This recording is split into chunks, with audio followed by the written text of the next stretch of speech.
आज हम लोग पैसिव वॉइस ऑफ मॉडल्स को पढ़ेंगे। उनमें से हम लोग सेल और विल का पैसिव वॉइस पीछे सिंपल फ्यूचर टेंस और फ्यूचर परफेक्ट टेंस में पढ़ चुके थे। आज हम लोग को फिर बारी बारी से जितने भी मॉडल्स एक्जुअली वर्ब है उनका पैसिव वॉइस बनाना सीखेंगे। तो सबसे पहले ऑल पैसिव वॉइस को बारी बारी से पढ़ेंगे। तो सबसे पहले हम लोग उसके स्ट्रक्चर को मॉडल्स का पैसिव वॉइस बनाने के स्ट्रक्चर क्या होता है उसको पहले हम लोग जानते हैं। तो सबसे पहले हम लोग सब्जेक्ट को रखेंगे, उसके बाद जो मॉडल ऑक्सिलरी वर्ब होगा उनको रखेंगे, उसके बाद बी का प्रयोग करेंगे, उसके बाद फॉर्म वर्ब का तीसरा रूप का प्रयोग करेंगे, उसके बाद बाय, उसके बाद एजे। तो उसके पहले स्ट्रक्चर को जानने से पहले और एक चीजों की जानकारी होना अति आवश्यक है कि मॉडल ऑक्सिलरी वर्ब आखिर कौन कौन है। तो उसको जानने के लिए हमने एक नोट लिख रखा है कि shall, will, can, could, may, might, should, would, must, used to, ought to, need तथा डेयर को मॉडल्स कहते हैं।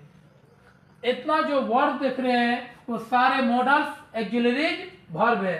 इन सारे वर्बों का हम लोग एक एक करके पैसिव वॉइस बनाना सीखेंगे।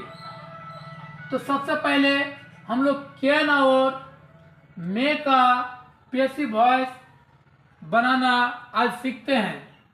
तो हम लोग जानते हैं कि कैन का अर्थ क्या होता है, सकना, यानी इसका प्रयोग योग्यता, सामर्थ्य या क्षमता के लिए होता है। पीछे भी हम लोग मॉडल्स ऑक्सिलरी वर्ब वाले चैप्टर में पढ़ चुके थे, यानी उसमें योग्यता, सामर्थ्य या क्षमता को बताएगा। जैसे यह काम मोहन के द्वारा किया जा सकता है, यानी हमने मोहन की क्षमता को बता दिया कि वह काम को जो है यह काम को मोहन कर सकता है। तो क्या सबसे पहले यह काम, तो क्या बनाएंगे, this work, this work can be done. This work can be done by Mohan. अगला है इस समस्या का समाधान कल किया जा सकता है।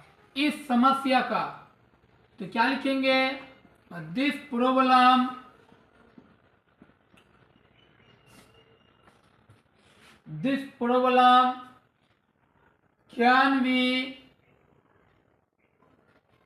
can be solved tomorrow।